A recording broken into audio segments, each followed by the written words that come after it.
Hashtag sorry, not sorry, but welcome back to season 3. Yeah, with a dwellers below, dwellers below. Ladies and gentlemen, and the rest, good morning, good evening, whatever it is, whenever you may be listening to this episode of The Dwellers Below, the podcast that is ostensibly Warhammer related, but delivered in a decidedly torturous manner for your masochistic pleasures.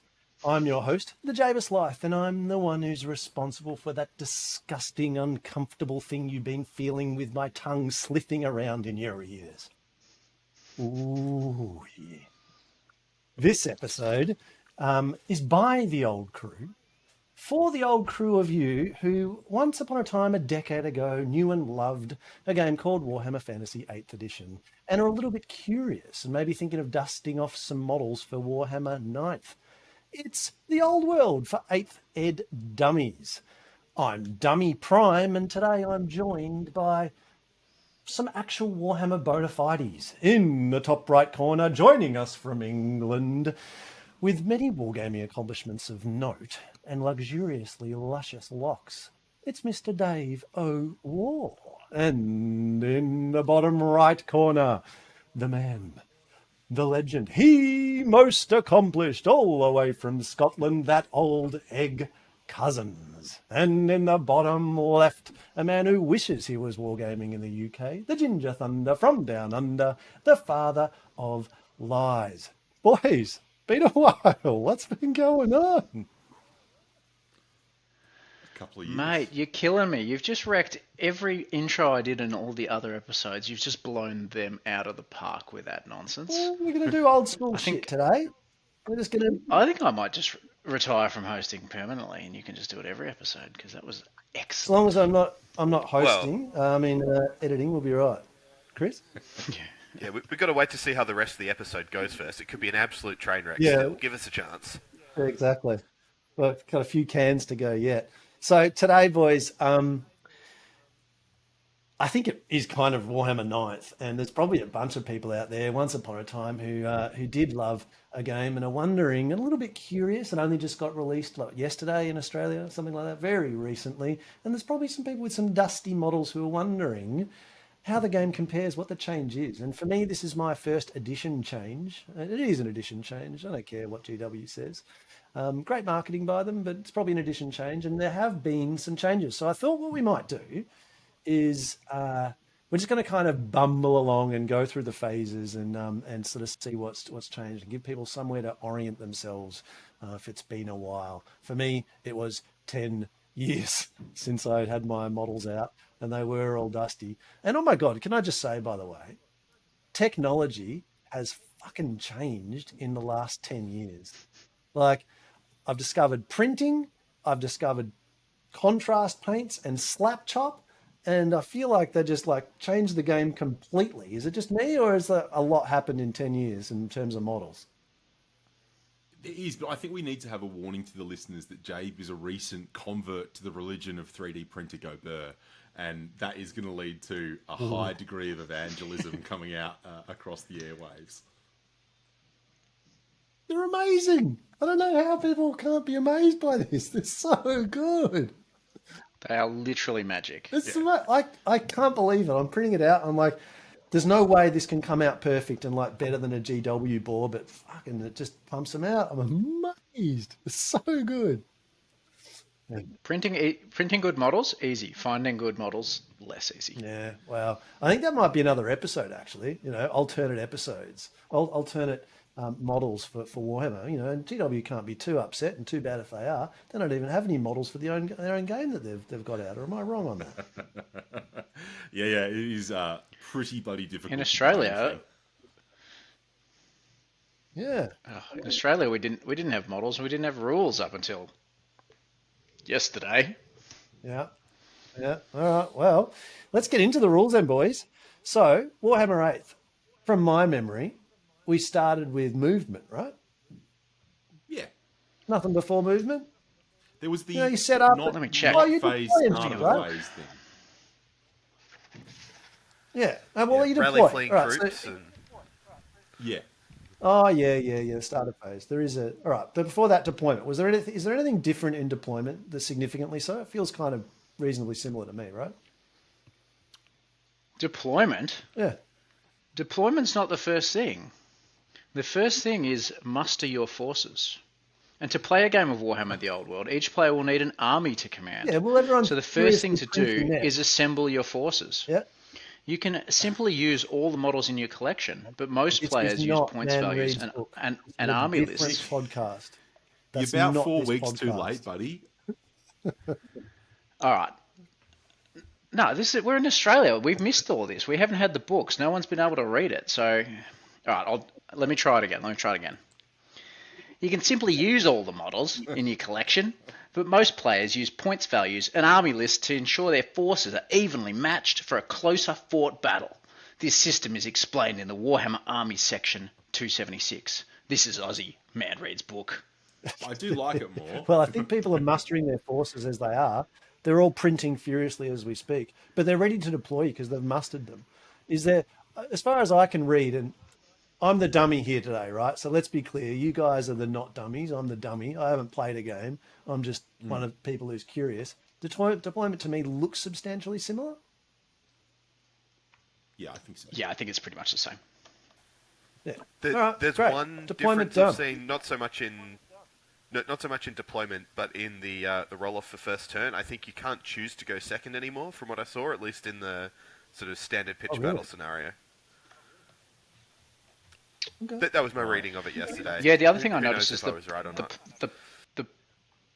Yeah, and I think in the standard pitch battle, the player who wins the roll-off for sides also gets to choose who deploys first. It's not like you choose the side and put a unit down like it used to be. So it's kind of like roll-off's super important because you actually get to choose the best option being the best table side, and you get to choose the best option being first or second drop. Oh, Which Okay. I think also watching Win the roll-off, people. watching some people play so far, there has also been a tendency, at least the games I've seen, to actually play with a bit more terrain than we used to back in the day. So that roll-off might be even more important if we're not playing on Planet Bowling Ball every single game. So yeah, And nothing massive, I don't think. the base sizes, that changes with a bunch of terrain and the tabletop the same size. Bigger base sizes means a lot more like crashing into things and less kind of, perfect movement and all that kind of shit, which seems good to me. Yeah, we played yesterday. what do we, It was only 1,200 points, but on a 4x4 table, and with a little bit of terrain, that was already massively cluttered up. There's like no width to maneuver on the flanks with, like not very much army at all, but compared to like the 2,000 points people are mostly rocking. Hey, I've got a question on that. Back when we were playing 8th and we were doing tourneys and stuff, we were rocking 2,400. And now it seems to be like 2,000s. What's the rationale? What was the rationale between 2,400 and why now 2,000? Or is it just not got to that point yet? I mean, I feel like the rationale for 2,400 is people wanted to use their toys. And as probably everyone's finding writing 2,000 point lists, you don't get to use all your toys. It's actually pretty tough to fit in all the stuff that you want. I'm not sure. I mean, I obviously don't have a psychic link to Games Workshop HQ, but I think the shift to 2,000 is good in that you need a less intimidating number of models to play the game now, especially if you're in a point stance army. But I don't know what other people think. What do you reckon? Why aren't we playing 2,400 or higher?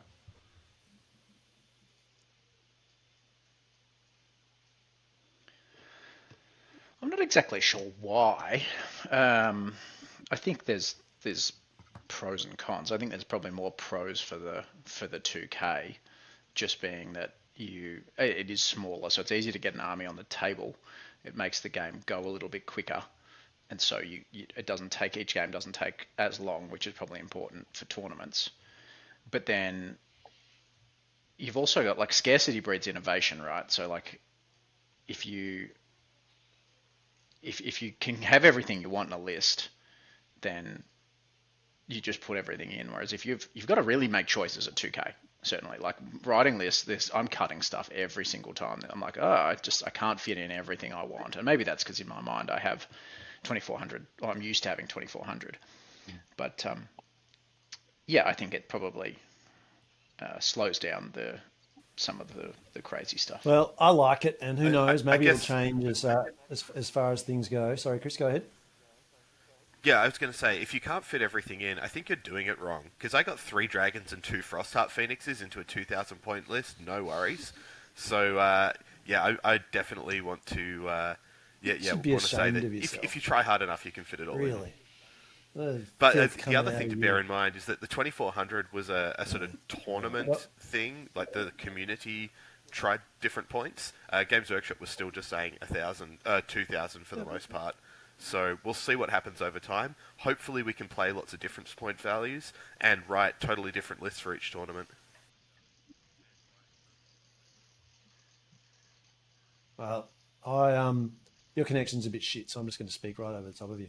So I kind of like the 2000. I think it's good. We'll see what happens with that going forward. But I suppose the other thing, if you really have been coming from 8th and it's been the long drought of the last decade, is the base sizing is probably worth talking about before we get stuck into the phases. So 20 mil bases, square bases have moved to 25s, and 25s have moved to 30s.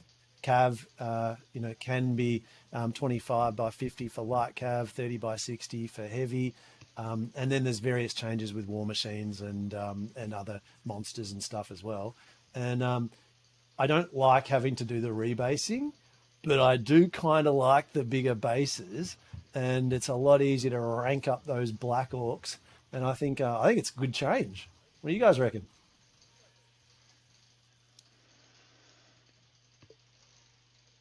Yeah, I think the bases look way better. Yeah. Like the models on those bases look better. I've been painting Chaos Knights, and they still pretty much don't fit on the bases. Like they don't rank up, and that's on 30s.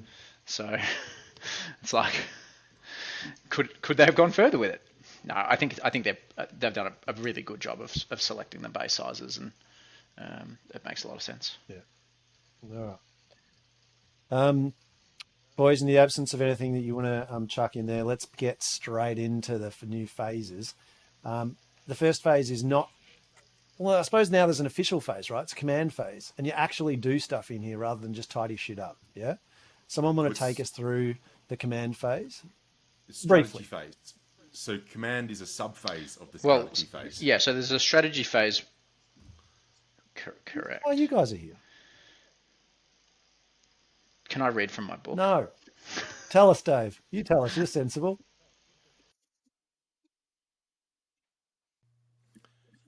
So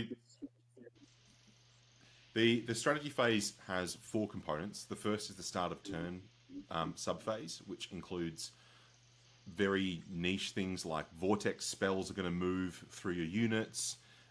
There's small tests that people will have to do, but for the most part isn't going to come up. You then have command, which is where command abilities come up. And I've not seen lots of these. So lots of generals have an ability called Rallying Cry, which can give a unit an additional chance to rally. And then there are small things like the Warrior Priest prayers. But I've not seen lots of command abilities so far. Is that one have in the others command picked up phase? on many command abilities for your armies? Tomb Kings have heaps of them. Yeah. Yeah, so Tomb Kings have the summoning. Oh, do they? Resummoning models is a command ability on the Lich Priest. The Lich Priest then also has a command ability to, I think it's a command ability to summon a Scorpion that hasn't come on from ambushing. The Necrotect has his command ability, which lets him and his unit have +1 attack and hatred of all enemies. And the Tomb King has a command ability, which is My Will Be Done. So that's either plus D3 weapon skill, D3 initiative, +1 movement, or something else. So, and all of those are on a leadership test on their natural leadership. So, I reckon this is sick. This is basically like special abilities for characters, right? That's fucking sick. It's like, it's not magic, but it's like not just regular shooting and combat. Love it. Love it. All right, so we got that. Davey, what's next?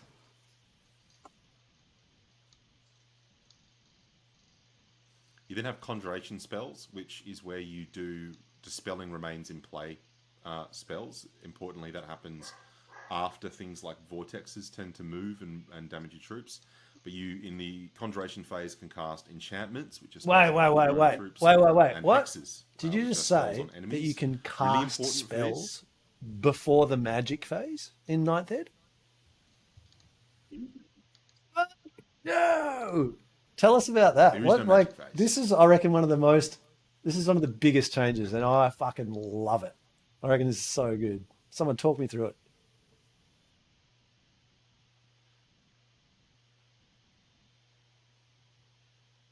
Don't all speak at once. Yeah, like magic is, as you said, it's split up. It's interspersed in and amongst the other phases of the game relevant to what kind of spell you want to cast. So a movement spell, or conveyance spell as the actual term is cast in the movement phase and generally in the remaining move phase. Your magic missiles, your magic vortexes, they're cast in the shooting phase. Your hexes and enchantments, they're cast in the start of turn phase. So instead of having that distinct magic phase where you've got that dual between the casters and you roll your power dice and your dispel pools and all that kind of stuff, it's now just every spell's cast on 2d6 plus your wizard level. You dispel on 2d6 plus your wizard level, as long as you're within 18 or 24, depending on the level of your mage. And yeah, so it's a big departure from 8th Ed. About it. I reckon this is great. I love it. I love just being able to like do shit in multiple phases, and the way that magic is done now is like, I reckon it's better. You know, in 8, basically you saved all your dice for your big thing, yeah? And you can almost kind of guarantee that you're going to get off a game-winning spell unless they get super lucky, because you've got more casting dice and they've got dispel dice. And now it doesn't feel like any spells are like super critical. Like you get to cast everything, all the spells that you know, if you can, in terms of like they've got a target and you're in range and all that kind of stuff. And you're just going to cast them all, and they're going to have a crack at dispelling them all if they can. I like it. I reckon it's good. What do you reckon, Dave? Yeah, I like it too. I think when I read the spells, I didn't think anything was super critical. But now playing a few games, I actually think the spells, they don't nuke units like they used to, but they are super critical. For example, yesterday I was playing with Empire and the Law of Illusion, which has a spell that if it goes off, makes the enemy not able to charge or march. And that, when you are able to pop that off in the right turn, is incredibly frustrating for the enemy and is really critical. So I think it's good. I think the way that it's broken into the phases makes you have to plan a lot more in advance. The fact that your enchantments and hexes often can't be cast into combat and get cast before you move and often have ranges of like 9 or 12 means that you really need to be planning in advance to use magic effectively, especially those sort of more hex and enhancement laws. So I do like the change. I do miss the cinematicness of the wizard fight, though. I think the fact that you don't get to have that moment of 6 dicing dwellers taking someone off the table. And that like the best laid plans of mice and men stuff too, right? Like you're planning all of your phases ahead, but you know, if they've got a wizard that's not in combat and is within 18 or 24 depending on their level, then it's approximately 50-50 they're gonna dispel it. Not exactly, but approximately. So like your plans, they could all get buggered up, and that to me feels like Warhammer. I love it. I reckon it's great. Yeah. So magic has made its way into this. Chris, how'd the magic go in your games? So the magic was like super interesting. Loads of the stuff came up that has changed. So like the stopping wizards from dispelling by being out of range or engaging them in combat, the sort of constant magic happening like in 2 or 3 different parts of the phase felt pretty intuitive. and my level 4 totally outclassed my opponent Aiden's level 2. Unfortunately, his combat outclassed mine. But the magic itself, the lots of spells were going off, but they weren't wrecking the game in the same way that some of the old spells did.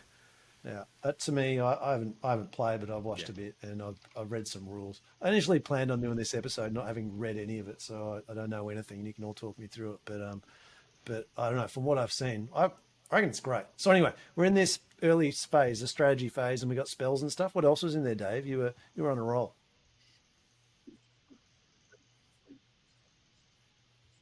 It's just kind of rallying, fleeing troops is the last section of the phase. But again, that does importantly happen after command abilities and conjuration. So if you've got things that will help you rally or awesome. buff. And so we're done with that. We move on to movement. Yeah, boys, movement. We got to get into the movement, right? So what's changed? What's different with movement than the older? Yeah, I mean heaps. Like unless you've been playing 6th edition, and then basically nothing. No one's been playing 6th. This is for 8th ed we'll dummies. do another episode for 6th ed dummies. Now, there's even some changes from 6th edition for the subtleties around the edge. Or at least random movers. That'll be my rant. There's pre-measuring now. We don't like pre-measuring. No wraparound. Well, they've abstracted wraparound. Movement movement's different. Movement is shorter. It is like everything is slower. A lot of your like formation changes. There's a whole host of different formation changes. There's no more swift reform, so you can't reform and then move immediately. You can reform and shoot, which is interesting, but you can't reform and then move. So you have a read through the different formations and the maneuvers, but the biggest change for me in the movement phase is the charge distances have dropped significantly, particularly for infantry. So, and there's two factors that impact that. The first is when you're rolling to charge, 8th ed you'd be used to 2d6 plus your movement, 3d6 pick the highest 2 for swift stride units, which for an infantry unit, like even a unit of dwarves, the average charge was 10 inches. A dwarf unit now, or every unit now, is rolling 2d6, but they're only picking the highest of those 2 dice, and they're not combining them. So instead of an average of 7, you're looking at average about 4.5, 5 from that roll. So that dwarf unit is now charging between 7 and 8 inches on average, rather than 10. Like that's a decent chunk of movement. Cavalry with swift stride, and they're having to pay for and that's exactly right. That's the next thing I wanted to get to is you have to pay for your wheel now. So in 8th ed you'd measure closest to closest. So if you're a huge wide unit and there was a unit slightly off to your right, you'd measure the closest from your right hand corner to them, and that could only be 7 inches. Whereas if you're measuring from the far left hand side of that unit, that could be a 15-inch, 20-inch wheel that you actually have to do, and that was free in 8th ed, and that costs you money in the old world. You got to pay for that shit. Yeah, that came up in my game yesterday. I had a unit of Savage Orcs that were getting frenzy baited by a unit just on the edge of their charge range. And there was another unit of Bretonians that were a lot closer physically, but because I had to wheel round like 4 or 5 inches to get the angle on them, they were further away in the old world charge inches, just not in real world actual inches. Okay, so it's a bit less spiky now, in that your maximum charge range is reduced, but you've got a fair bit more confidence because you're taking the best of 2 dice, and so you can have a fair bit better idea. You can still measure, which is good. Wait, you can measure in 8th, right? Yeah, I think you. Yeah, measure in 8th. Yeah, I remember that. It's been 10 years. 10 years. In fact, I was listening to some of the podcasts that you boys did. Good job, by the way. Debatable. And this is like the third. Varying quality. Well, that's true. But on brand for the Dwellers, it's very good. So that's good stuff. But I don't know if it's the third season. It's like the third decade of the Dwellers. Seasons go for 10 years. It was more than 10 years ago. I never thought I'd be playing war games 10 years in the future, the same one. But oh my God, technology, what a change! Oh my God, 3D printers. I need to talk about it. I need to talk about it. I got a 3D printer because I got a little bit excited. And so I've been printing models today, and I cannot fucking believe how good they are. Like, someone was telling me, oh, your printers are pretty good these days, but they didn't hype it up enough. I was imagining the old filament ones where there's like lines like clearly everywhere. But now the miniatures that I'm pumping out, they are as good or better than like injection molded plastic. Like, the resolution is fucking, so good. I can't believe it. Every time I'm printing off a plate, I'm getting it, and I'm blown away. Blown away. Dave, Printers was are it like amazing. 3 days ago that Jabe was asking us all these questions about should he get a printer, and then now he's already got one and he's using it and it's up and running. Yeah, I mean, this is in the context of Jabe going from absolutely no knowledge of 3D printing to becoming a full evangelist within, about 30 seconds. You know what's the funny part about it is I bought a whole bunch of shit. I might have got a little bit excessive. Doesn't sound like you. And I bought it all through Amazon. And I accidentally put it on the business credit card. And so the bookkeeper's gonna get all of that. So she goes through my through my Amazon, because most of the stuff there's business expenses. And she's gonna see a grow tent and a grow tent there, and that'll raise questions definitely. So grow tent, because you got to keep you got to keep all those fumes away. What plant is that in the background? Not the plant that you're after. I think it's an umbrella tree, I'll have you know. Yes. But no, it's not one for the grow tent. I'll be putting my printing machine in there and keeping those fumes away from the kids and their precious little lungs. You wait. Anyway, you wait till you go into an animal supply store and start asking them about reptile lamps and stuff. And when they ask you, "Oh, what kind of lizard do you have?" you say, "No, I have a 3D printer, and I need the heating element to heat my grow tent." And they just look at you like, "Wait, sorry, what?" I'm like, "It's fine. I'll work it out." Yeah. I haven't got to that yet because it's summer. Back to Warhammer. Oh wait, actually, before Warhammer, I've got to say the other good thing about printing is this, right? I love doing conversions. That's been my thing. I like just green stuffing and popping stuff on and making every model different. No two models the same. That's my motto for my armies. Problem with that is I'm a shit painter, and that comes with analysis paralysis, or not analysis paralysis, procrastination, because I make all these models and I'm like, I'm such a crap painter that I can't afford to sully them with my brush, and so they don't get painted, right? But now with a printer, if I fuck it up, who cares? Just print off another one. It's going to be amazing. And slap chop. I heard about this just the other day from you, Chris, and now I'm a convert again. Tell us about slap chop, because your models are looking, and I reckon they look like they've been done pretty fast. So this is some like 4-year-old internet discourse, but slap chop is a revolutionary painting strategy introduced to the world by the Honest Wargamer. It wasn't the Honest Wargamer. Had never been heard of before that. It was Byron from Facehammer came up with it. No, I definitely heard on the internet that the Honest Wargamer did it and is claiming all the credit. These are jokes. It basically, you like Zenithal or dry brush your undercoat and then slop chap some contrast paints over the top of it, and models turn out pretty good really quickly. There are thousands of tutorials and things online, and yeah, I've been doing most of my armies recently with that as the first layer, and then going back and adding some shading and highlighting afterwards. And for gigantic Age of Sigmar models that we're co-opting into the old world, anything that speeds up that time is pretty helpful, because going back and like edge highlighting all of the trim on Chaos Warriors again, I don't think I can do that. And Nick has a long and arduous journey. Yeah, I'm edge highlighting a Varangard, so you can fuck off. This is only possible because of technology change, though, right? Like, because contrast paints exist, and they didn't exist 10 years ago, when everyone who's listening to this is, hasn't done Warhammer or anything hobby for 10 years, boys. For some real veterans, if you remember dipping your army, that was the good shit. I think Army Painter brought out some wood varnish. You could dip your models into. Army Painter branded wood varnish, as opposed to just wood varnish. Yeah.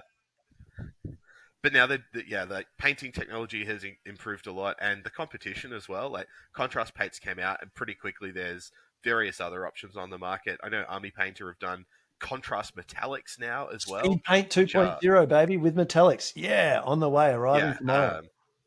Yeah, so I'm finding painting a lot easier now that I'm using that rather than layering base coats on. Just some slap chop to start with, and then add details to taste. Amazing technology. What changes in 10 years, huh? Anyway, back to movement, back to Warhammer. What are we talking about? Charges. Printing. I've got Printing. a printer. I'll Printers tell are you great. So charges, they're less spiky, right? We're not going as far. The base models are bigger, so your wheel's going to be a lot bigger. But what else has changed in movement? Anything else significant?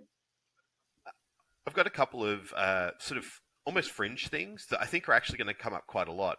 A big one for me is that monstrous characters, like monstrous infantry, monstrous cavalry characters, so your demon princes, your ogre tyrants, your Pegasus riders, now count as skirmishers, so they can charge 360 degrees. So if you're used to taking your Doom Ball on a flying carpet, and well, you can't do that anymore, but worrying about exactly which, where his frontage and his angles are, doesn't matter anymore. Charge 360. Demon Prince, charge anything you want. Added bonus, you can't get shot if you're near a unit of infantry or cavalry. But yeah, so because these characters that used to be kind of work as units in their own right, they now function more like the old infantry characters did, and they just get the skirmisher rule for free with all the movement flexibility that comes with that. So this is not just characters and whatever they're doing. Like if they're riding a monster, they can't do that. It's just if they've got the type cavalry, infantry, monstrous cavalry, or monstrous infantry. Yeah. Yeah. Okay. And so I think. So, for example, you used to not see Bretonnian armies take multiple units of Pegasus Knights because putting your lord on a Pegasus was a real problem. They could get shot, and they weren't as flexible movement-wise as they are now. So I think and across all the armies, like Wood Elves on Warhawks and things, there's going to be a lot of scope to do cool stuff with that. But yeah, the characters are more mobile, even as infantry becomes less mobile.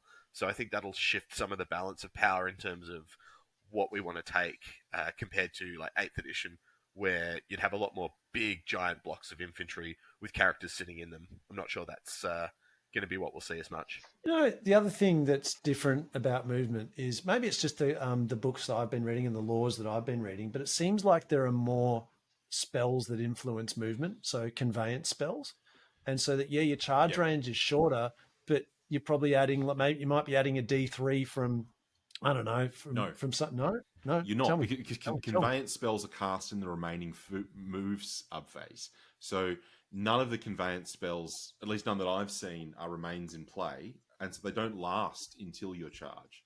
So you need to cast conveyance spells after charges. Yeah, you're right. But enchantments, but there are some enchantments that there are. There's like the demonology one. Here we go. +1 movement toughness. Yeah.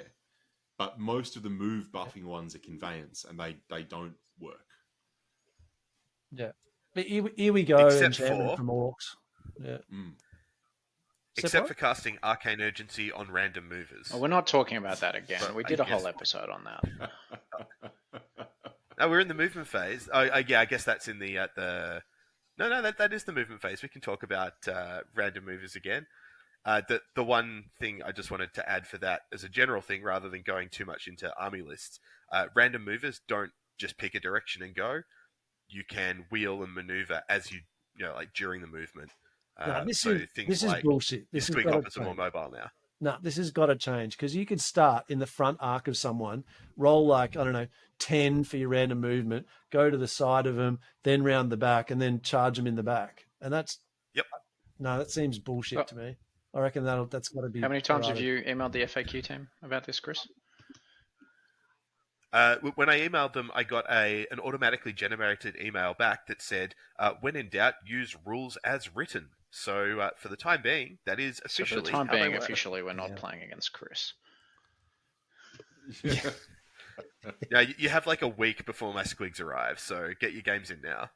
I got my manglers out. I was looking at them today, and I got to say, Finecast, what a piece of shit. Over the last 10 years, they have melted. Speaking of technology. And my manglers are like... Like very sad little squigs, those guys. Anyway, so there's more things that can manipulate movement even and increase movement ranges, even though movement is actually shorter in terms of charges and whatnot. Anything else really significant from movement, or should we get on to shooting, boys? I mean, I do think it's worth like pointing out just how ubiquitous movement spells were. I think in 8th there was very few outside of like Tomb Kings that gave units additional movements, whereas I think like half the laws either have something that gives a unit an additional move, or like I think it's Demonology, Steed of Shadows gives a unit of infantry 12-inch fly. And in the game I played yesterday, you suddenly have a unit of Chosen that can march 24 inches over your unit and behind you, and that is a big shift. So you're right, movement is slower, charges are slower, but magic is a lot more distributed around the different phases because almost all of them have a conveyancy spell, an assailment spell, a hex, a magic missile, etc. Yeah.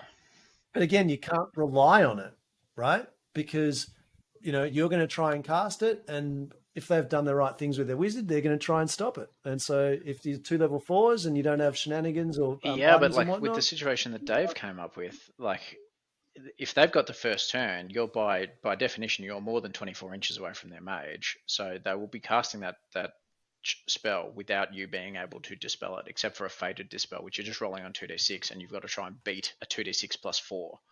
So you're not going to be able to stop that. Like Steed of Shadows has a 15-inch range, so if you really want to bank on a Steed of Shadows, you have your mage sitting 15 inches behind the back of your own unit, which is going to be so hard for you to get a model in within 24 inches to actually even try and dispel it. And you can also move the mage first, right? And then cast the conveyance spell. So you can move out of 24, cast your Steed of Shadows, then the Chosen rock off over the back. Also, I found in the games so far that you say that you've got this dispel, but you're often having the temptation to move your mage out of 24 of the enemy's mage because you want to cast your spells without getting dispelled. But that also means then they can cast their spells without getting dispelled. So I think there is this idea that you're always going to be dispelling. It will be that case if you're playing an army that has combat casters who are running up the board really fast, I think. But I think lots of the time, actually, people are doing a bit of a dance about, do I move my mage out of range so I can really get my buffs and stuff off next turn? Or do I want to be able to dispel the enemy? And I'm keen to play some more and see if it is that reliable that you are going to be dispelling with your mage. God, that's sick though. Not just like, magic's coming along. I'll probably roll enough dice, and then I'll like get them all in a big fucking fist and like shake them out and dominate. Yay! It's like no control. It's Warhammer, man. It's like random stuff. It's great. I love it. I love it. Anything else from movement, or let's get to the pew pew pew.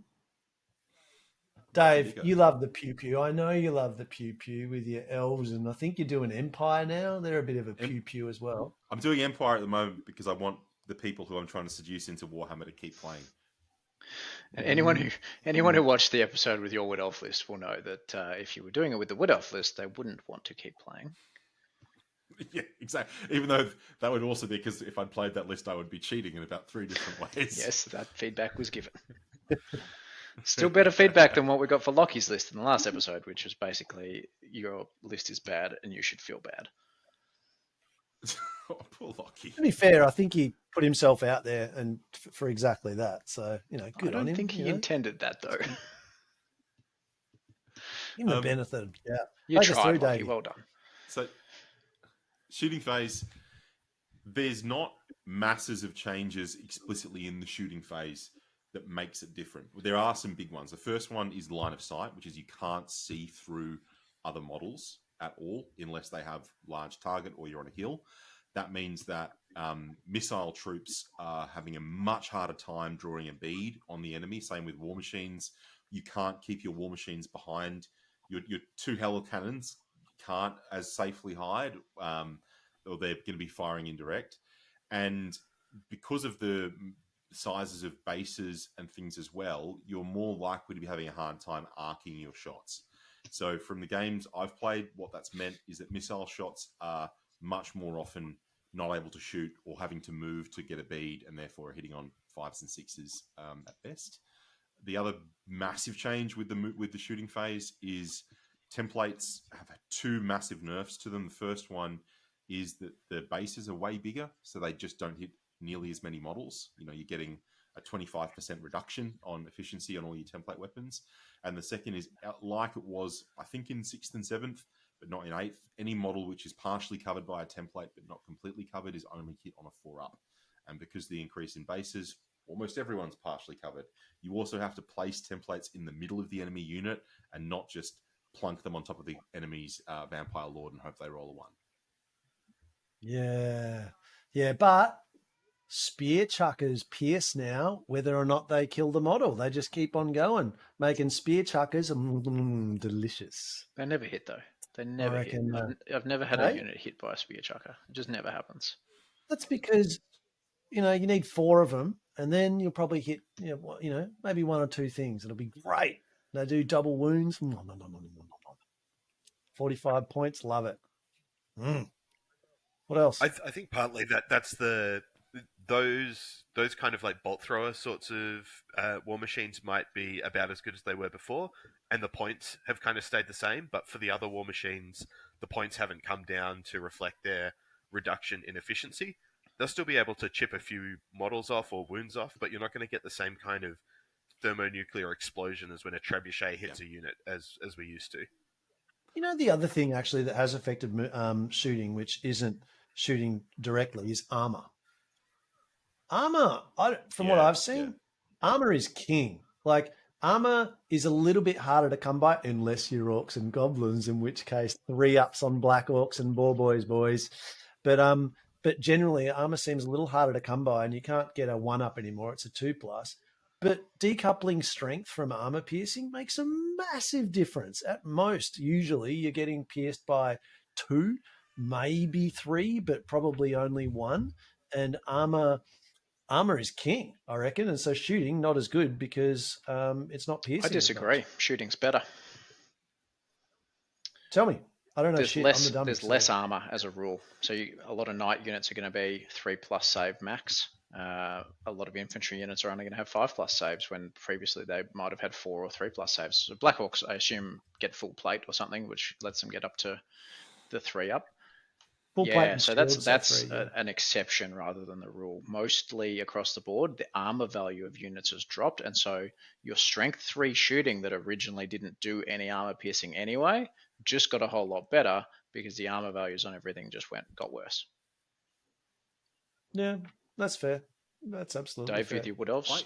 I've been thinking about this a lot with what the balance is going to work out. I'm not totally sure, but I reckon when it comes to armies like Wood Elves, they're going to have a better time against most things because when they're shooting knights, their efficiency is actually probably gone up a little bit because they were previously really struggling to break through the armor unless they had arcane bodkins, whereas now I think they're doing a better job. With the war machines, though, I reckon in the last edition, you had to have these restrictions on war machines because if someone just took a gun line with war machines, it was kind of a bit fucked, right? Like it was just not good to play against. But now, I reckon I look at something like an Empire Mortar, which is 95 points. That's about the same cost as 11 or 12 handgunners. And I reckon it's more efficient than 11 or 12 handgunners for its points. So your war machines, I think you're now having to compare their efficiency to regular missile troops, whereas in the last edition, at least, war machines were just obviously better except for elven bowmen, right? And so now I think that's better. I do think on the whole, though, it's probably harder to have an all-shooting army work because of the efficiency, unless you're running something like Wood Elves. Okay. I was disappointed to see that Doom Divers suck balls now because now they have to use a template. And, it's still better than a stone thrower, but it used to just be like straight up strength 5 hits. Oh, delicious. And now, no, partially hit by this template. Maybe it does some damage, maybe it doesn't. Don't like them. Spear chuckers all the way. I think you've got to look at like what else your war machine offers as well. So things like skull chuckers. I think skull chuckers are really good because they now have this, like the Skulls of the Foe upgrade is now every unit within 2d6 of the central hole of the template loses a leadership for a turn. That's massive. So I'd be taking the Screaming Skull Catapult more for that than I would for the actual damage. So Yeah. One big Very cool. thing how actually we've missed so far here is how much less effective panic is now. So you now, when you panic, if you have more than half of your unit, you automatically rally if you don't go off the board. So Automatically. yeah, you fall back in good order. So you go back your 2d6 inches, and then you just rally immediately. Basically, Get yourself a sweet little So- reform.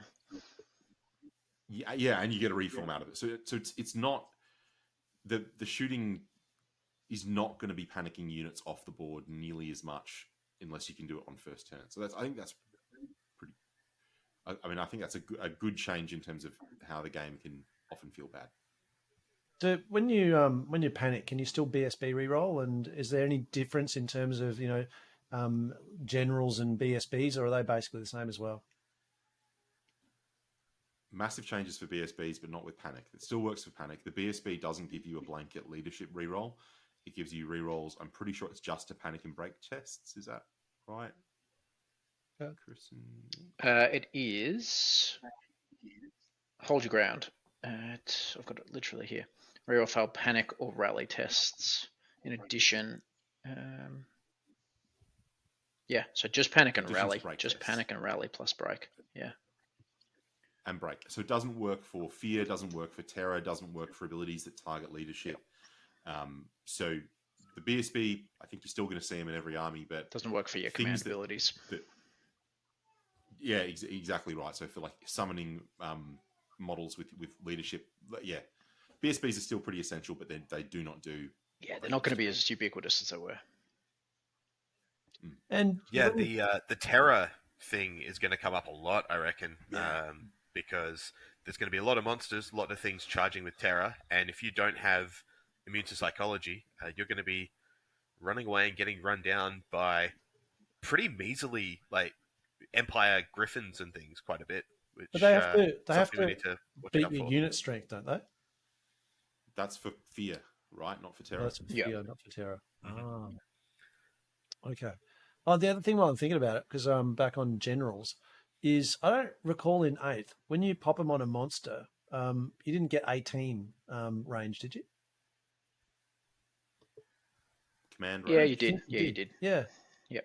You did? All right, so that's the same. That's the same as, which is pretty cool. But All right. the command range is more relevant now because a bunch of the abilities work within your command range. A couple of spells as well. So in the game yesterday, the R Collector on the War Altar of Sigmar gives enemies -2. Gives everyone, I think, -2 to cast within command range, which while he's on the War Altar is 18 inches. So you run that into the middle of the enemy army, and all their level 4s become level 2s for casting. So that command range interacts more, which is something that you see in other contemporary GW games, that they have more special rule interaction, and they've really brought that into this edition well. Yeah, I like that. I wanted to get my my enchantments on WA on an 18 range as well, but it turns out that's only for generals and BSBs, not for anything else. And so that's a little. So if your general is a level 4 night goblin sitting on top of an arachnarok spider, covering 3 entire boards with his command range, and the War Magic has a couple of good range self effects command ability range spells, so lots of cool stuff to play around with. I don't know whether that's better than just having your mages with smaller command ranges, but being in units. We just need to play around to experiment, I guess. That is something that I'm liking about this is I'm writing lists, and maybe it's just because it's a new edition and the meta hasn't been solved yet, right? Like no one knows what's going on. But it seems to me that I read the list and then I read it again, and there's a special word that I'd missed before that I'm like, oh, yeah, that could really work. And now I'm kind of like, oh, so a level 4 could be viable on a Wyvern, but he could also be viable by himself. But to put him in a warband would be good for the extra casting on orcs. And it's just like, there's like 4 different ways that I can't quite decide, theory crafting, what's going to be better. And I reckon that's good. When you got to make tough decisions when you're list building and multiple things are viable, I like it. And I think a lot of that comes from the way that they've changed units from being hard coded into flexible things. So what I mean by that is, say, for example, orcs. There don't exist any savage orcs anymore. or Araboys.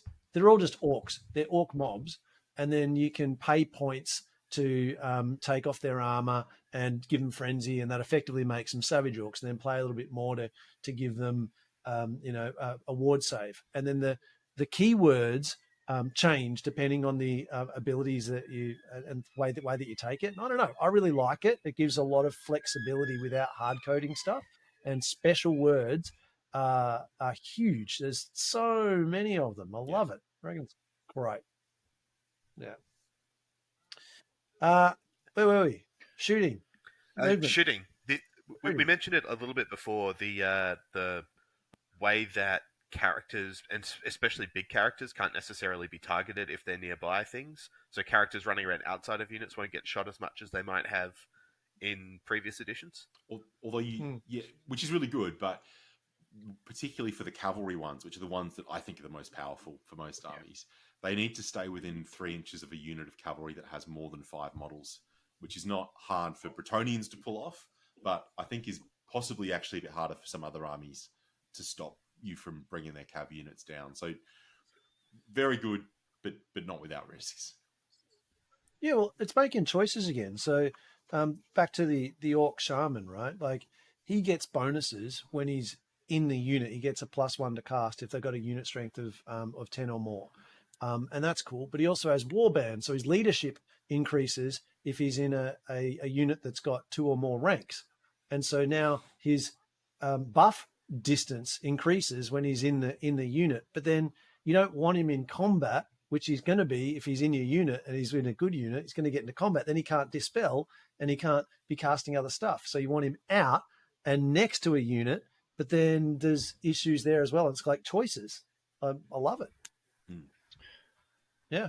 Going to what we spoke about earlier on magic as well, things like magic missiles, which are now a shooting attack, follow the rules for shooting attacks more broadly. So you can't march and do a magic missile now, which is a massive change. Like, really? It's now a shooting attack. So if you march, you don't get no magic missile, you don't get no magic vortex. I guess it makes sense. Like you march along, you need to do your and do your vindictive glare, right? You got to do your little goblin boogie, or and you like channel the gork. You can't just do that while you're marching. You got to put on a show. It makes sense. Same sort of thing as taking home. Makes good sense. Have you been practicing them for your games, Jabe? Like getting ready to have your little Boogity goblin boogity, dance? yeah. Yeah, well, I got to stop with the bray screams, right? I start going channeling orc and mork, and then I'm like, don't bray screams, and it's no good. No good. I got to refocus. Oh, it'll be like watching Chris play when he was a GW employee. The other thing Nick mentioned briefly there before the slander and personal attacks began was magical vortexes, which I've not got much of a chance to play with so far, but it seems like they're pretty ubiquitous and can have a big impact on the game. Tell me all about your cooking with vortexes. Some of them are cooked. Is it the necromancy one where nothing within 8 inches of a large blast template can use the general's leadership or inspiring presence and has -1 leadership? Absolutely cooked. I think that seems pretty good. Yeah, I think the one from Battle Magic's pretty good because you actually, unlike the other ones, you actually get to pick the direction it moves, and it moves before. I'm pretty sure it moves before they get a chance to dispel it the first time. So it does. Yeah, it does. It does. And they're dangerous terrain, and dangerous terrain can be dangerous, shockingly. So yeah, I think they're great. Is it the one in Illusion that people can't march through? It's like can't move through. It's like just this big. It's a column of crystal. It's like it's a 5-inch template of impassable terrain. Like it, and we didn't talk about magic in a distinct phase. You can have multiples of these. There's no rule like in 8th Ed where if you 2 mages or even 1 mage rolled the same spell, you then got to choose a different spell. You can just, if you roll multiple, you get them both. So you can potentially have a lot of these vortexes on the board, and against enemy level 4 who's going to be able to dispel a lot of them, they're going to have a limited use. But if you can pin down an enemy mage, because again, and we didn't really talk about this in either movement or magic because we didn't plan this episode at all. You can't dispel when you're in combat. So if you can tag an enemy mage and then just unleash like 6 of these 6 vortexes seems like a lot, but like 2 or 3 of these vortexes along with your other spells, they can cause absolute mayhem. That seems like magical fantasy Christmas land, like having 3 mages and pinning theirs, and getting all your shit off and them not having any of theirs. But yeah, potentially. The other thing about magic, by the way, that I think we missed is like the signatures that you can change for is not just the lore that you take, or at least for orcs and goblins, right? Like War Magic is in the main book, and then all that's in the orc and goblin book is a couple of signatures for Mork and a couple of signatures for Gork. And so goblins can choose either the signature from War or one of the 2 signatures from the lore of Mork. And so you got 3 choices that you can guarantee. So you can build a list with reasonable confidence, which I reckon's pretty great. Yeah, there's a lot of variability in how useful the signature spells are likely to be. So, for example, Battle Magic is a lore I really like, but most of the time I won't want the signature from Battle Magic. It's an assailment, they're a bit tricky to use. But if you've got a really good alternative signature spell from your army book, that will open up some lores where otherwise you might be a bit worried about not having enough good spells to cast. Yeah. Like Chris says, the challenge with the signature spells, and with spells in general, is lots of them are very conditional on how you want to use your mage. Like they're either a really short range hex, for example, or they're an assailment, and they're often contextually good, but you don't want them on lots of mages. So you do need to make sure that you have an option with your lore that you want to take. Like that Hammerhand spell, for example, I think is pretty awful on most mages, but Treeman Ancients can take battle magic, and Hammerhand is 2d3 strength 4 hits with AP -2, and assailments, you get to use them in both players' turns. You get to use them in their combat phase as well, and they count towards combat resolution. Which blew my fucking mind when I found that out. I'm like, oh, this is literally twice as good as I thought it was. Probably more than twice as good, because when you get charged, you can be like, eat this. Here you go. Yep. 4 strength 4 hits with AP2, which when everything is like pretty much 3-up saves and better, you're doing work, I think. But you don't want that on a mage sitting in the back lines, like Chris says. Yeah. No, and so if we just so we'll keep it running through the episode. So we went through movement, and spells cast in movement are conveyance. You can do enchantments and hexes in the strategy phase, so right at the start of the game. In shooting, you've got magic missiles and vortexes. And we've lost Chris, but I'm sure he'll be back. And then in combat phase, you get assailment.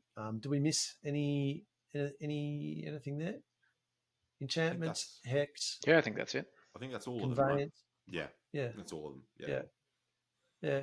I reckon the assailment's pretty good, but maybe we'll just move on to combat. I think we're done with shooting. Let's shoot that out of here. So combat. Who wants to kick us off? Combat's basically the same. I don't think anything's changed. We can pretty much skip it. Like it's almost entirely word for word the same as in 8th edition. Except a few little changes that Chris, a couple of small things. Yeah. Chris can take us through the small changes in the combat phase. I don't know exactly which ones you're referring to. For me, the biggest change has been at the end of the combat phase when you start fleeing with units. So the way that we used to do things is that we'd roll our dice when we're running away, opponent would roll their dice, and if they rolled higher, we were caught and run down. And that's no longer the case. You move the fleeing unit first, and then you see if the pursuing unit can actually get to them. So if you're running away at an angle because your units are slightly offset, the pursuing unit's going to have to wheel to try to get you, and so the same dice roll, or even a higher dice roll, might not catch the fleeing unit. If you flee through terrain or through a friendly unit that's right behind, then the pursuing unit just won't be able to get you. So if you get your big unit of orcs with all your characters in it, Jabe, and they run away from a combat, and they flee through a unit of snotlings, then the opponent is going to not be able to pursue into you because they're going to get stuck on the snotlings. and so you'll get away scot-free, even if they rolled higher on their pursuit dice. Chris, I'm just going to slightly correct you there. So for pursuit, when the unit makes a pursuit move, pivot it around its center so it's directly facing towards the enemy unit, and then you make the roll. So you do have to go around obstacles, snotling units, Okay, yeah, but so you the get a wheel free bit was pivot wrong. beforehand. Cool. Yeah, right. Okay. And Davey, tell us about the thing that in my mind is big, in terms of not being able to strike back if you're killed before you get your turn in combat based on initiative. Yeah, so we're back to 6th, 5th, 7th edition Warhammer here.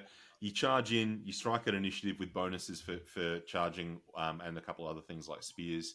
And then if you get killed, the front rank doesn't get to fight back. This is, as you'd guess, massive. You also don't get to fight in second ranks unless you got spears. No one gets to fight in third ranks. There's no horde. So the changes basically mean that you can stop the enemy from doing damage back to you. Combat, I've also found, is way more swingy and dependent on a small number of dice because the front rank is only getting to attack and because you're really relying on chipping the enemy off. Like, I had a combat yesterday where a demigriff unit charged against Chaos Chosen and didn't quite kill enough and then lost the combat in a way where those small dice rolls are going to matter a lot more, I think, than previous editions. The impact of the wounds matters a lot more, and you're rolling less of them, generally speaking. And the other big one there is the whole front rank gets to make one attack, whether it's in base to base or not. So If they're still alive. If they're still alive, yeah. Small caveat. Yeah. I love the initiative on the charge, and I love the implication or what happens after combat. I didn't realize it at the time because 8th Ed was all I'd played since 4th, right? And I was too young to remember any of that shit. But on reflection, having played or not played, but been watching these ones, it seems like 8th Ed was kind of like smash your units together and then grind each other down until no steadfast, and then get out of there, try and get your flanks and all that kind of shit. And that was just what it was. This one, to me, seems great. You're watching battles and they're moving back. Like, the lines never just stay stuck flat unless it's a drawn combat. It's moving backwards and forward, making the battlefield dynamic. And again, more Warhammery because there's less known stuff. There's less control. Steadfast is gone. And I reckon it makes for an impressive looking It game also means and lots of charging sweet situations that you couldn't bonuses have become predicted. better because you get to recycle them more. Definitely some.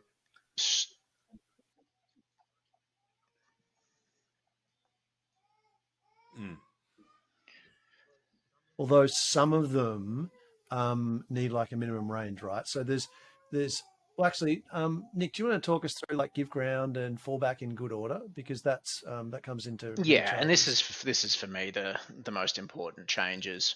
So it used to be you'd lose a combat. Let's say you lost a combat by 3, you'd take a leadership test. In editions like 6th edition, if you failed that test with the modifier, you fled and you just ran 2d6. For the most part, in 8th edition, it worked the same way, but most units were steadfast, so they didn't care about the modifier. It was just looking at their natural leadership. They've kind of combined the two now. So, say you lose combat by 5, you get a leadership 10 unit, you lose combat by 5. You roll your 2d6. If you pass on your natural leadership, so you roll under a 10, but you fail on the modified, so you roll over a 5, so anything a 6, 7, 8, or 9, or 10, you are going to fall back in good order. So if you pass, I'll roll it back. If you pass on the modified, so if you drop it under a 5, you just give ground, so you just move back a couple of inches, and the enemy get the chance to follow up into you. But it's a choice; they don't have to. So if you lose combat in your turn, they potentially just stay where they are, and then can bugger off and do their own thing in their turn. Or charge you again. Correct. If you fail on the modified leadership in that scenario I spoke about before, but you pass on your actual leadership, you do what's called falling back in good order. And so you flee your 2d6 but you automatically rally at the end of that and you get a reform. And it's not just a reform to face straight back towards the enemy, you can reform to do face wherever you want. So that's a massive point. You're not really fleeing though, right? Like, because there's no pursuit or anything. It's the same sort of thing. You're giving space to them and moving back, but they can't capitalize on that and well, wipe you out. they can't They're wipe not you out, but actually- they do a pursue roll, and they follow up into you if they roll sufficiently high. And this is where but- the unit strength thing comes in again, right? Yeah, I mean the unit strength is a factor in that if you can't fall back in good order if your enemy has double your unit strength, you'll just break and flee. So, and that's the third option, is if you fail the leadership test even on your natural leadership, so you roll above a 10 for in that example, you break and you flee, and that's exactly how it was in 6, exactly how it was in 8. You roll your 2d6 and you move your unit back. The only difference is what Dave mentioned before, or I think Chris mentioned before, is instead of being run down immediately if they roll higher than you actually do fully complete the flee move of the unit. So the effect of this is as Jabe said, it makes the combat phase a lot more dynamic in that your own units in your combat phase and your enemy units are going to be moving around, and combats will be shifting, and you're going to have a lot of choices to make when you win combats as to whether you want to follow up or take reforms and stuff like that. So the best players will be the ones that master this element of the game. Other changes are important, but these are the biggest changes, and this is where there's some really tricky little moves you can do.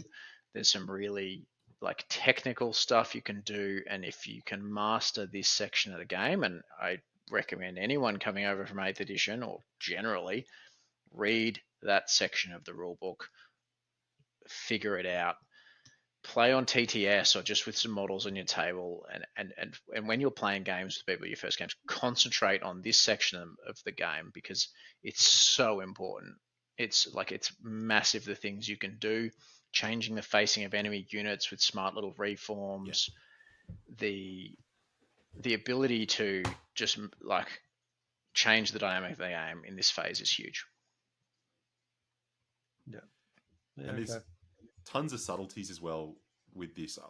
I was listening to Old World Charm on the podcast. It was going through functionally how this stuff works a bit. And fallback in good order, it's not a flee move. It's 2d6 and choosing the highest dice. So you might actually just fall back Yep.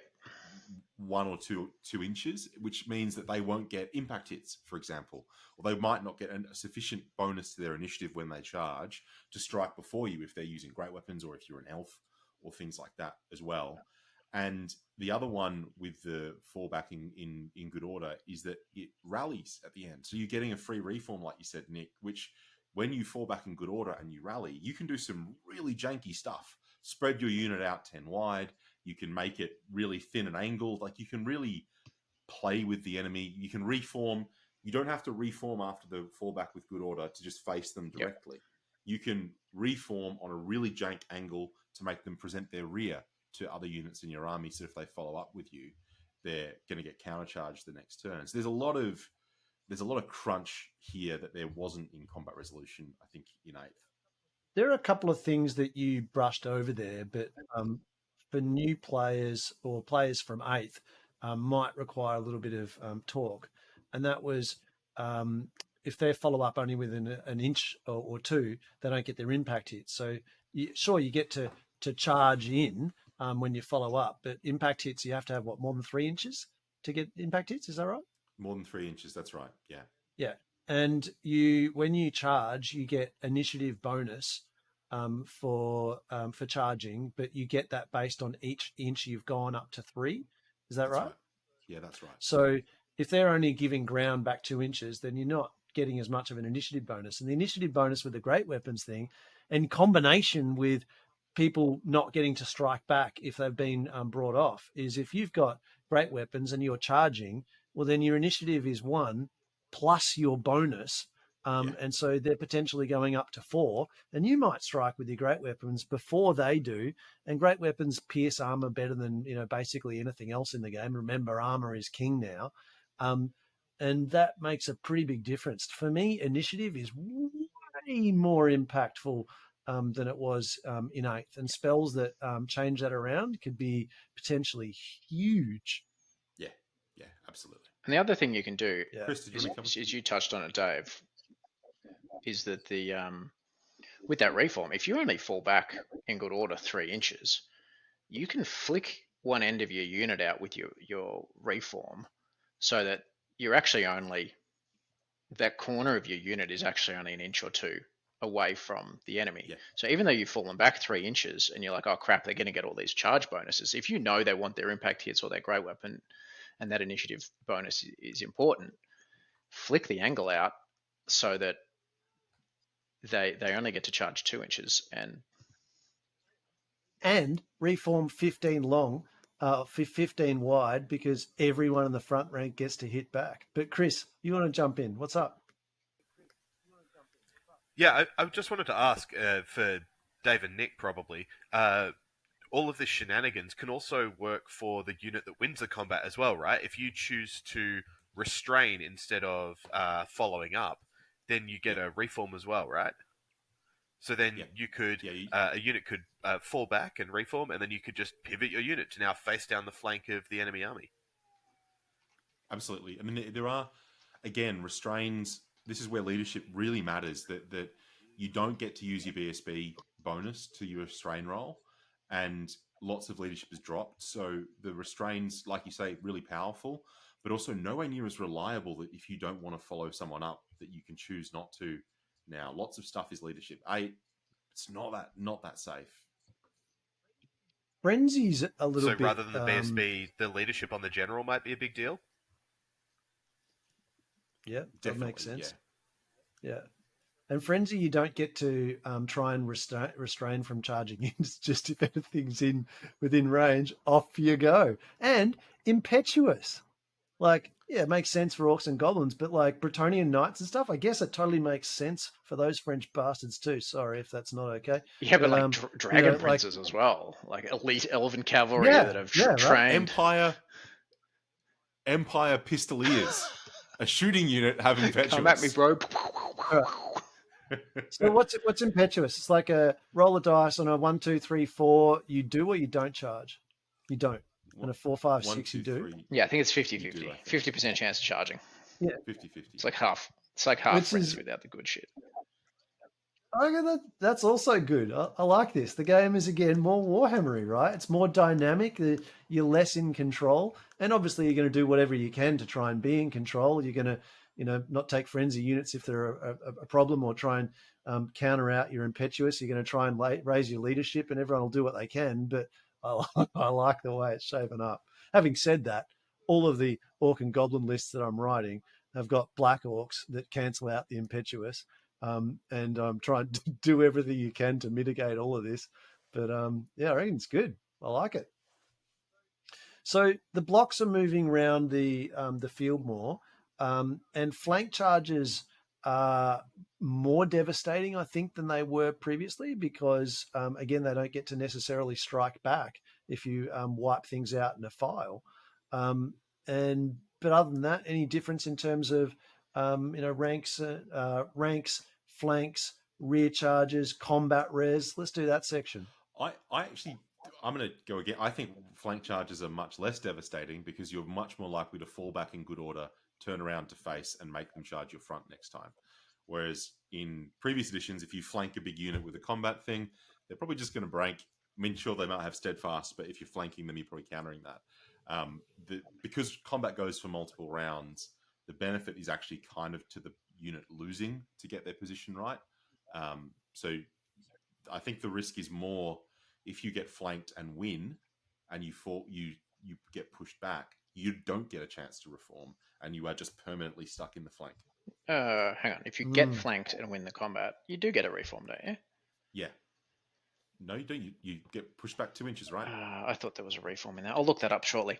The What's important for flanking is, and going back to the fleeing and pursuing, if you break a unit, as in a break and flee, we spoke about this before, right? You roll your 2d6 flee and you physically move the fleeing unit. And it's now no longer about the difference in the roll. So if you rolled a 7 and I rolled a 6 as the pursuer, ordinarily I would not have caught you. But let's say you only go back that 7 and there's a 7-inch gap. If there's a unit that's in your flank, that unit in the flank is going to be closer. So that unit is going to be pivoting. And so this is assuming you're engaged in the front and in the flank. If you go directly back from the unit that's in your front, that unit that's in your flank is going to be closer because it's going to be further up the field. And so that unit might only need a 4 or a 5 to catch you. So having a little unit like a chariot or a single monstrous infantry character in the flank of something, massive for running stuff down. Also a change from 8th ed is you break ranks with unit strength 5. Now, so unit strength is back. You wouldn't know what unit strength is if you've played 8th edition because it didn't exist. So unit strength is essentially the combined total number of models of infantry plus, and like cavalry have unit strength 2.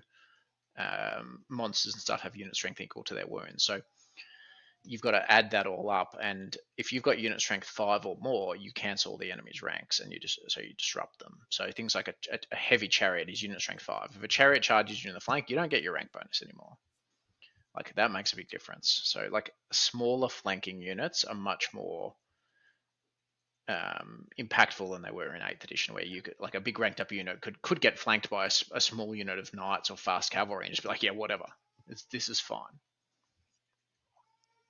Seems to me, and again, I have no idea what I'm talking about. I just like Black Orcs. But it seems to me that Black Orcs. you want a Black Orcs. These are the best. Them and Boar Riders. Woo woo! Oh no, wait, that's Brace. Anyway, so it seems like you want a big block for your anvil and make them really tough, and then you want small hammers. Does that feel about right? Tough anvils, but not like yeah. Yeah, just to say, there's a bit of a problem if your anvil's too big, people can avoid it if it's infantry. So a mobile anvil would be good, but big unit of Black Orcs, I don't know how often they'll be getting lots of combat work done.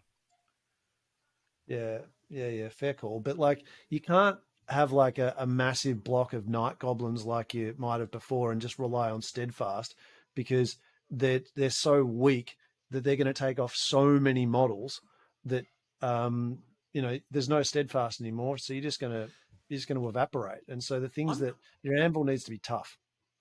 I'm not sure to be honest, because you're only fighting with the front rank against the goblins now, and the goblins, I think, because they're goblins are 3 points a pop, and they've got Horde and Warband. They're +1 leadership for each rank. So they've got +3 to their leadership. So with a boss, they've got leadership 9 without any character bonuses. You really need to do quite a lot of work to them to be making them break. So I don't know. I mean, I need to play more, but from the games I've played, you're not getting that many attacks in a lot of the time to clear massive units out. I was amazed how long it takes to get rid of even not very massive infantry units in the games that I've played. So I'm not sure on the goblins. I reckon 25 goblins that 75 points plus a couple of points for a command could actually be fairly frustrating to move for a lot of armies. Stick them fanatics in there, and oh boy, they look so spicy, those fanatics. Oh, looks great. Yeah, right. So combat's pretty different. Basically now, right? the same. Oh, and weapon skill. Is it just me, or has like the weapon skill table changed now? You can now hit stuff on 2s, which you couldn't do before. So if you've got, it used to always be if you had less than half of their weapon skill, you would hit them on 5s. But now, if you still hit them on 5s, but if they have more than double your weapon skill, they hit you on 2s. So it's going to couple with like skeletons. Skeletons weapon skill 2. A character with weapon skill 5 or more is going to be hitting skeletons on 2s, and that adds a lot of reliability to those characters. And am I misremembering, or if previously, if you had a lower weapon skill than the person you were attacking, you were hitting on 5s. No, Am I you are misremembering? misremembering. Yeah, That's that the case happens in over a Horus decade. Heresy, but it's not been the case in fantasy. Oh, it must have been Horus Heresy I was thinking of, yeah. Would have been. It's not just my shitty memory, yeah. Righto. Anything else from movement? Oh, assailment, obviously, is the magic. And there's quite a lot of assailment spells from what I've seen. And who knows whether they're great or not.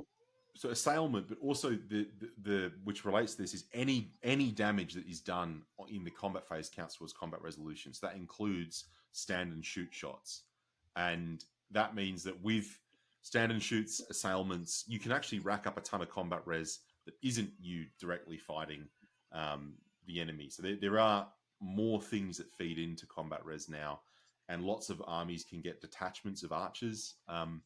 In the way that Empire used to. I think Tomb Kings can, High Elves can, Dwarves can with Ironbreakers. And so those stand and shoot wounds adding to combat res is pretty big as well. Yeah.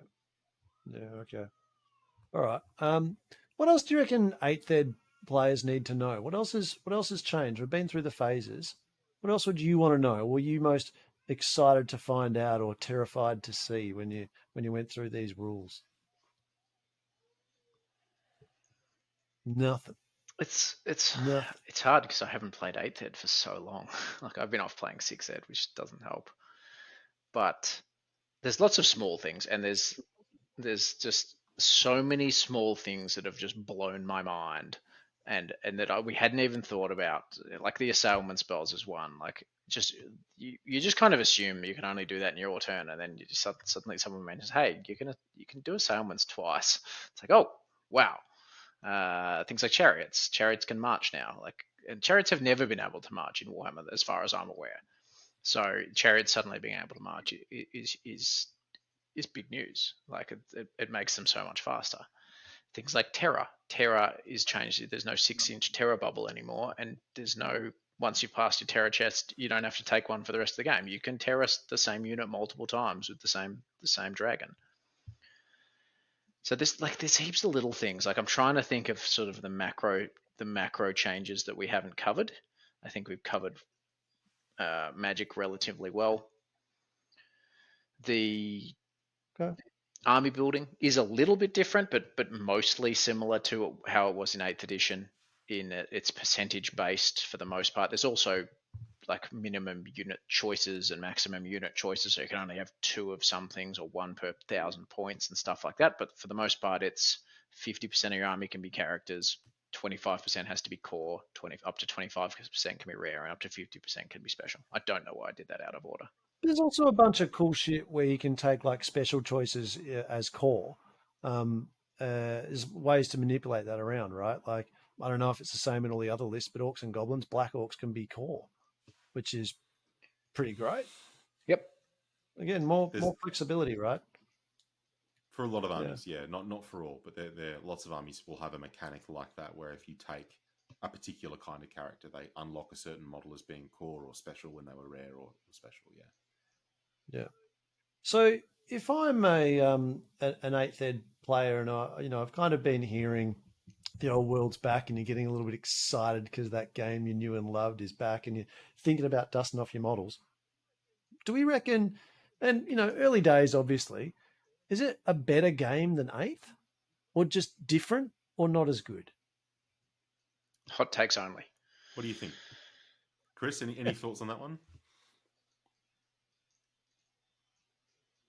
He's muted and frozen. Yeah, I'm back. Sorry. Printers are great. I think the amount of detail that you can get on them now is incredible, and the technology has advanced so much in the last 10 years. Amazing. Sorry, what was the actual question? You're the only one here who doesn't have a printer, right? Look at that. This is a printed board. Yeah, but I facilitate other people's printers by buying models from 3D print shops. Sorry, what was it? Is this edition better than 8th? Yeah. I'm going to say at the moment, no, but the second version of this edition, so when we get the Old World Mark II. I think there's a very high chance it might be, and I also might entirely be wrong with both of those things. Dave. I think it is not clear to me whether it's better, but by the end of 8th edition, I was ready for a substantial edition change and was a bit sick of fast cavalry buses, mega spells, artillery stuff. I was done with the version of 8th that we had at the end and was really looking forward to 9th giving something different. I think this is substantively that. It is a 9th edition that gives us something different, draws on what's been done, and I think that's really refreshing. The list building is really exciting for me. I reckon if you've not played the old world and you have 8th ed, just pull out your old armies, write some lists that are not massively different to what you used to run, and see how it plays, because I've found it plays like Warhammer and is kind of enjoyable so far. Better. Then take those lists, talk about them in a podcast, and the whole internet will get mad at you. Tell us some lies. What do you reckon? Yeah, it's better. It's better than 8th ed. But it's not better than 6th ed. It's definitely written better than 6th ed. I think it's better. It's definitely different. Like, it's definitely different. There's things that I don't know if I prefer it to how it was in 8th, but I think it will have a broader appeal than 8th edition.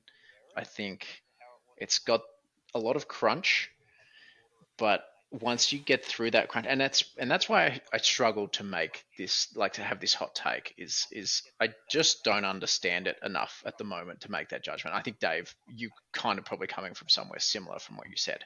I've played 2 games. I've watched 2 or 3 more. It feels like Warhammer. That's the biggest thing. It feels like Warhammer. Is it 8th? No. Is it 6th? No. It's its own thing, but it's still Warhammer. See, it says Warhammer on the book. It's Warhammer. And I'm so fucking glad Warhammer's back. Yeah. I reckon, I have no idea what I'm talking about, but I reckon it's better because when you watch a battle report or you're playing the game, if you look at it on time lapse, it's dynamic. Things are moving around. It feels more like a battlefield rather than just boom and nothing. Like, I don't know. That never felt right to me. Well, it's not that it never felt right. On reflection, looking back, it wasn't as good as it could have been. And the dynamic stuff for me is amazing. And the changing magic around so that it's less guaranteed. There's more of it. It's less impactful. And you can do it throughout phases. I reckon's great. And so I'm excited to get some games out. And I feel like they've done a cracking job.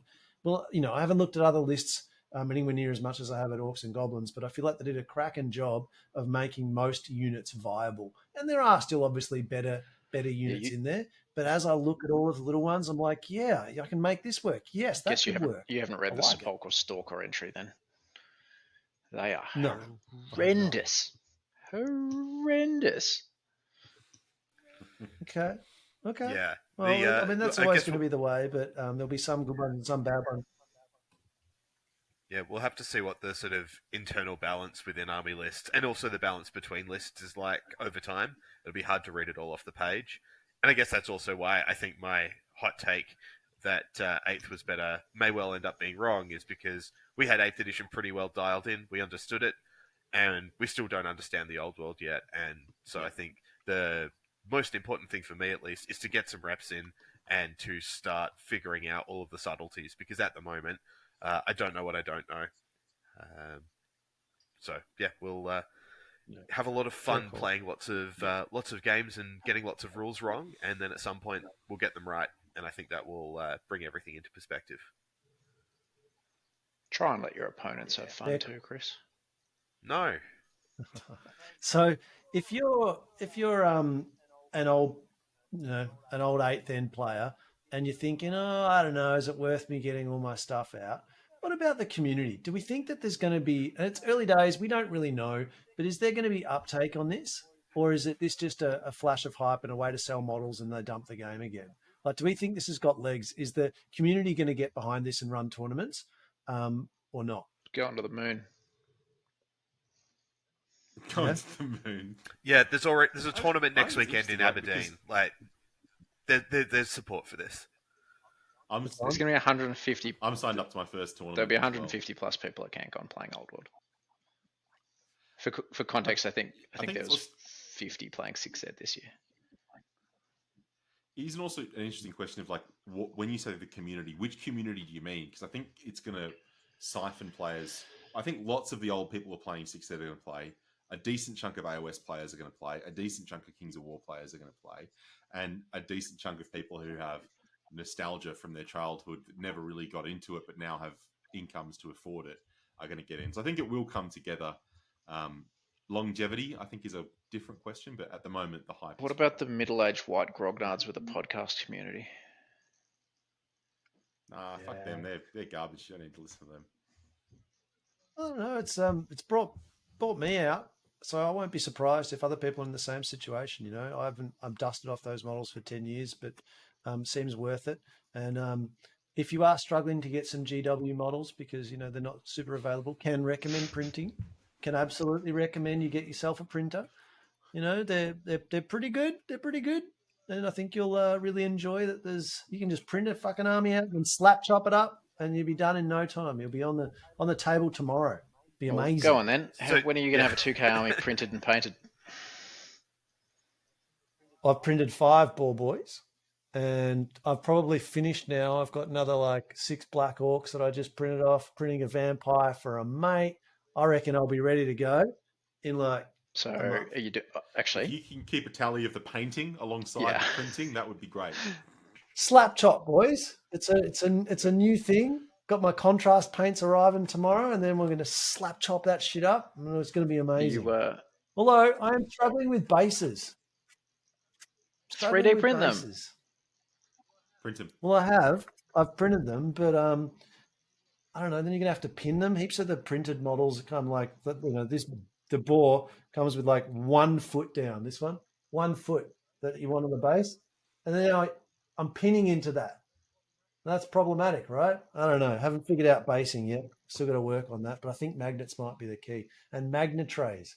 Yeah, carry cases with magnetic stuff. That's a new thing. That wasn't around 10 years ago. I love Jabe discovering the last 10 years of wargaming inventions for the first time. It's like someone was put in stasis and has come out from the past. It's exactly we should do like short that. form content, like every time Jabe discovers another thing that happened 10 years ago. Oh my God. Amazing. So Jabe, much has happened. I can't believe it. Wait till you discover the Wow Stick hand drill. The Wow Stick hand drill. What's that? Tell me about that. Just like a small drill that is designed for pinning models so that you don't have to use your pin vise and manually do it. Just goes, zzz, zzz. It's amazing. You don't even need to use a brush to paint things anymore. You know that, right? Airbrushes are a thing now. Yeah, I'm not. That requires more control. Slap chop, just like slap it all around. Good to go, I reckon. But I like the wham drill. For those who are like, we haven't seen Jabe for a while, like, neither have we. Like, the last time we saw Jabe was the first episode of the AOS show, and that was a fairly short-lived appearance. And before that, it was the last episode of the 8th Ed show. So, yeah. Jabe has been in the wilderness. The fact that even Jabe is back is like, holy shit balls. Yeah. I'm excited about it. This is fucking sick. Warhammer's back. And not this bullshit Age of Sigma. Sorry, anyone who likes Age of Sigma, but, he kind of ruined a whole little bit of lore, and I don't know. I don't understand it. And all the models are, like, bigger. It's just like model creep, right? It's like space orcs in fantasy. Says someone who's rebasing all of his models onto 30 by 30s now. Well, I was thinking probably about that. printing his models at 32 mil. Well, what I'm going to do, because you can do this, because printers are a thing now, you don't just have to accept whatever models are given to you or you pay for, is I'm going to scale some down, make them 10% shorter, and some scale up like 10% bigger, so that in my units, there's more verticality and difference. Like, why should all Blackhawks be exactly the same height? Makes no sense. Printers, you can have a little bit of difference. Put some mirror images on them. Every model's going to be different. It's going to be amazing. I can't wait to see your army. Chris, is Jabe doing the slow grow? We'll have to find out. I think printing 500 points a month is something Jabe would commit to, but We'll have to see what happens once he's actually tried slapping some chop. Printing is hobby. I Never forget. printed 1,000 points just today. It's not going to be a slow grow. It's going to be a fast grow because slap chop's going to change the world. And, we'll find out if that actually happens in another episode. But, boys, I reckon that's about it for us. I don't think anyone wants to hear about printers anymore. But if you do, can recommend the Elegoo Saturn Ultra, the 12K. My God. Did you get a Saturn good. Ultra in And the if you end? don't remember, I did convince you. so delicious. You did. Oh, thank you very much. But anyway, I don't reckon anyone wants to listen to us ramble on anymore. Unless there's anything anyone else wants to say, I reckon we're done, boys. Yeah, we're done. Don't fail your strength test. Don't fail your strength test. We've been the dwellers below. Hashtag sorry, not sorry, but welcome back to season 3, with the dwellers below.